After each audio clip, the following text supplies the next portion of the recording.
आज तो ठंड बढ़ गई है। बबीता जल्दी से मेरा मेकअप कर दो। तुम्हें पता है ना मुझे कैसा मेकअप पसंद है। जी मोनिका जी, आपको HD अल्ट्रा मेकअप पसंद है। बबीता तुम ना अपने मेकअप से बड़े बड़े हाई फाई ब्यूटी पार्लर को भी टक्कर दे सकती हो। तुम एक बड़ा ब्यूटी पार्लर क्यों नहीं खोल लेती। मैडम जी, बड़ा ब्यूटी पार्लर खोलने के लिए पैसे होने भी चाहिए। ये तो भगवान ने मुझ गरीब बहू के हाथों में मेकअप करने का थोड़ा बहुत हुनर दे दिया, जिससे मैं अपने घर का खर्च चला रही हूँ। बबीता ज्यादा पढ़ी लिखी नहीं थी, जैसे तैसे अक्षर जोड़ जोड़ कर थोड़ा पढ़ लेती थी। 5 साल पहले गोपी से उसकी शादी हुई और कई सारे सपनों के साथ वह ब्याह कर जब अपने ससुराल आई तो उसने देखा, हे भगवान, ये तो झोपड़ी है। हाँ बबीता बहू, इस गरीब खाने में तुम्हारा स्वागत है। बहू, तुम्हें चिंता में देखकर मैं तुम्हारी तकलीफ को जानती हूँ, मगर गोपी अकेला कमाने धमाने वाला है। ऐसे में 2 वक्त की रोटी खाने के बाद कुछ भी नहीं बचता।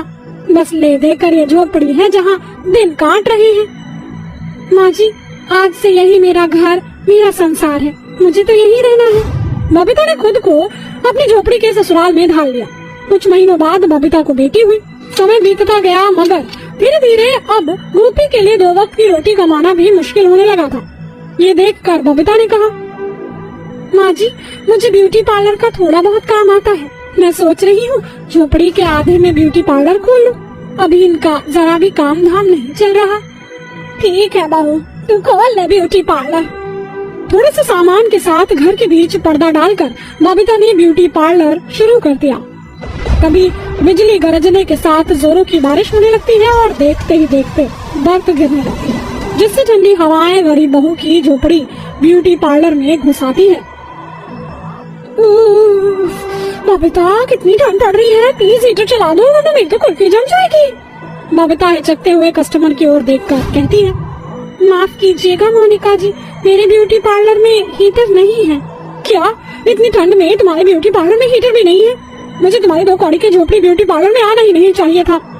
कस्टमर गुस्से में बड़बड़ाते हुए ब्यूटी पार्लर से चली जाती है। उसके बाद से बबीता दिन भर ब्यूटी पार्लर में ठंड में बैठी कस्टमर के आने का रास्ता देखती है, जिसके बाद वह ब्यूटी पार्लर बंद कर देती है और 4 साल की चिंकी कहती है, माँ मुझे भूख लगी है, खाना बना दो।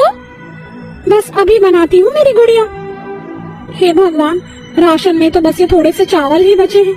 इतने से मैं ये सब खा भी नहीं पाएंगे, ना किसी का पेट भरेगा। एक काम करती हूँ, गीला भात बना देती हूँ।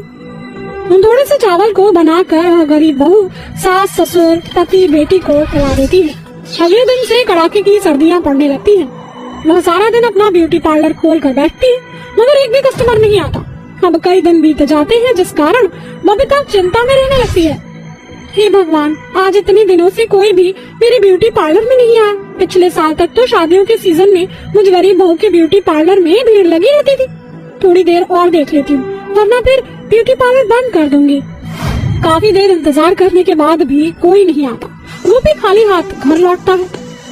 अजी, कोई काम मिला क्या? नहीं बबीता, आज भी कोई काम नहीं मिला। ठंड के मारे काम की तो मारा मारी है, जरा भी काम धाम नहीं है। जाने की ठंड कैसे बीतेगी। हम दोनों तो भूखे भी रह लेंगे, मगर माँ बाबू जी बूढ़े हैं, बिना खाए कैसे होगा। अजी, अब तो बस घर में थोड़ा सा आटे का चोकर ही बच गया है। मैं उसी की रोटी बनाकर सासू माँ और ससुर जी को खाने को दे दूंगी। गरीबी के चलते बबीता चोकर की रोटी बनाकर सास ससुर को देती है। माँ जी, बाबू जी, ये खा लीजिए, हम दोनों को माफ कर दीजिए। घर में जरा भी राशन पानी नहीं, इसलिए यही बनाना पड़ा। अरे बहू, इस कड़ाके की ठंड में तो ये भी बहुत है। सास ससुर के सो जाने के बाद बबीता अभी भी चिंता में पड़ी सोच रही होती है कि आखिर ऐसा क्या किया जाए कि उसका ब्यूटी पार्लर फिर से चल जाए। हे भगवान, कोई तो रास्ता दिखा ताकि मुझे गरीब बहू का ब्यूटी पार्लर इस ठंड में चल सके, ताकि मैं अपने बूढ़े सास ससुर अपने परिवार को 2 वक्त की रोटी खिला सकूं। अगली सुबह जब बबीता झोपड़ी के बाहर झाड़ू लगाने जाती है तो पूरा आंगन बर्फ की चादर से सफेद हो गया था। लगता है कल रात बर्फ गिरी है, तभी ठंड बढ़ गई। अरे, ये तो गाय गोबर देकर चली गई। उठाकर अंदर रख देती हूँ, आज के लिए 2-4 उपले बन जाएंगे। जैसे ही बबीता गोबर को उठाने लगती है कि तभी, अरे, इस बर्फ पर भी ये गोबर कितना गर्म है। अगर मैं गोबर से अपनी झोपड़ी ब्यूटी पार्लर को बाहर से लीप दूं, तो अंदर गर्माहट हो सकती है और मेरे कस्टमर फिर से मेरे ब्यूटी पार्लर में आएंगे। मगर मुझे बहुत सारा गोबर इकट्ठा करना होगा। माँ, गोबर जमा करने में मैं भी आपकी मदद करूंगी। चिंकी और बबीता टोकरी लिए सड़क पर गोबर उठाने लगती है। ठंड से चारों ओर धुंध छाई हुई थी और बड़ी बर्फबारी भी हो रही थी। उफ, सर्दी के मारे तो रूह सिहर रही है। ठंड से हाथ पाँव भी नहीं चल रहे। रूह कपा देने वाली उस ठंड में भी वह गरीब बहू गोबर बीन कर घर लौट कर उसका गाढ़ा घोल बनाकर झोपड़ी को लीप कर नया बोर्ड टांगती है। 2 दिन बाद जाकर एक कस्टमर वहाँ आती है। वह पतली सी साड़ी ओढ़े ठंड से ठिठुर रही थी। मुझ गरीब बहू के गोबर ब्यूटी पार्लर में आपका स्वागत है मैडम जी। कहिए क्या करना है? देखो, आज मेरी सगाई है, मगर मैंने जिस ब्यूटी पार्लर वाली को बुक किया था वो दूसरी बुकिंग में बिजी है। पर एक तो तुम्हारा झोपड़ी ब्यूटी पार्लर, ऊपर से तुमने इस पर गोबर से और भद्दा कर दिया है। अंदर हीटर तो होगा? हीटर तो नहीं है मैडम जी, मगर मैं आपको गारंटी दिलाती हूँ, अंदर आपको जरा भी ठंड नहीं लगेगी। कस्टमर उस गरीब बहू के गोबर ब्यूटी पार्लर में आती है, जहाँ पूरी गर्माहट होती है। बबीता बड़ी बारीकी से कस्टमर का एक एक मेकअप करती है। मैडम जी, आपका मेकअप पूरा हो गया। मेकअप देखकर कस्टमर खुश होकर कहती है, ओह वाओ, तुमने तो मेरा कितना अच्छा मेकअप किया है। और तुमने ठीक कहा था, इस गोबर ब्यूटी पार्लर में जरा भी ठंडी नहीं। किसी ने ठीक कहा है, भगवान गरीबी में खास हुनर देकर भेजता है। ये लो तुम्हारे पैसे। उस गरीब बहू के किए गए मेकअप से खुश होकर वो कस्टमर उसे डबल पैसे देती है। मैडम जी, मुझे ये ज्यादा पैसे नहीं चाहिए, बस मेरे ब्यूटी पार्लर के बारे में आप जितना ज्यादा से ज्यादा लोगों को बता सकती हैं, बताइएगा। मैं अपनी मेहनत से कमाना चाहती हूँ। ठीक है बबीता, मैं सभी को तुम्हारे ब्यूटी पार्लर के बारे में बताऊंगी। उस कस्टमर की गई मदद से धीरे धीरे उस गरीब बहू के गोबर ब्यूटी पार्लर में कस्टमर मेकअप कराने आने लगते हैं। हेलो, मुझे सानिया ने तुम्हारे इस ब्यूटी पार्लर के बारे में बताया था। आज मेरी मेहंदी है और कल मेरी शादी। अभी मैं तुम्हारे ब्यूटी पार्लर में मैनिक्योर पेडिक्योर फेशियल के लिए आई हूँ। मैडम जी, मैनिक्योर पेडिक्योर और फेशियल करने से बढ़िया आप पूरा पैकेज ले लीजिए, वो सस्ते में पड़ेगा। ठीक है, वही कर दो। वैसे तुम ब्राइडल मेकअप के लिए क्या लेती हो? अपना गरीब सा गोबर ब्यूटी पार्लर देखकर बबीता थोड़ा सोच कर कहती है, जी 2500 मैडम जी। 2500? अगर ज्यादा लगे तो मैं कम कर दूंगी।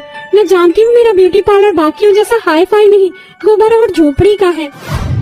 नहीं बबीता, इससे कोई फर्क नहीं पड़ता। मैंने देखा तो तुमने सानिया का बहुत ही प्यारा मेकअप किया था, इसलिए मैं तुम्हें अपने ब्राइडल मेकअप के बदले 10,000 रुपए दूंगी और आने जाने का कन्वेंस भी अलग से। अब तक बबीता ने मेकअप करके 10,000 नहीं कमाए थे। अगले दिन वो कड़ाके की ठंड में पतली फटी पुरानी साड़ी में शादी में आती है और कृति का बहुत ही बढ़िया ब्राइडल मेकअप करती है। कृति का मेकअप देखकर सारी सहेलियां बबीता की तारीफ करती हैं। OMG कृति, इन्होंने तेरा कितना सुंदर मेकअप किया है, मैं तो फैन हो गई। अब तो मैं भी अपना ब्राइडल मेकअप आपसे कराऊंगी। सभी लड़कियां बबीता को अपनी शादी के ब्राइडल मेकअप के लिए बुक कर लेती हैं, जिससे बबीता का गोबर ब्यूटी पार्लर में ठंड में भी भीड़ लगी रहती और पूरी सर्दी सुबह से लेकर रात तक वह गरीब बहू बुकिंग में ही लगी रहती, जिससे अच्छी आमदनी होने के बाद वह अपनी ब्यूटी पार्लर के लिए हीटर भी खरीद लेती है और मेकअप के साथ साथ अब वो मेहंदी भी लगाने लगती है। अगर मेहनत और लगन पूरी हो तो फिर सफलता के रास्ते में चाहे लाख कठिनाइयां भी क्यों न आए, मेहनत रंग दिखाती जरूर है। रागिनी, रागिनी, कहाँ हो तुम? जल्दी से मेरे कमरे में आओ। कीर्ति, मैं दूध उबाल रही हूँ, 2 मिनट रुक जाओ। मैंने कहा अभी के अभी मेरे कमरे में आओ।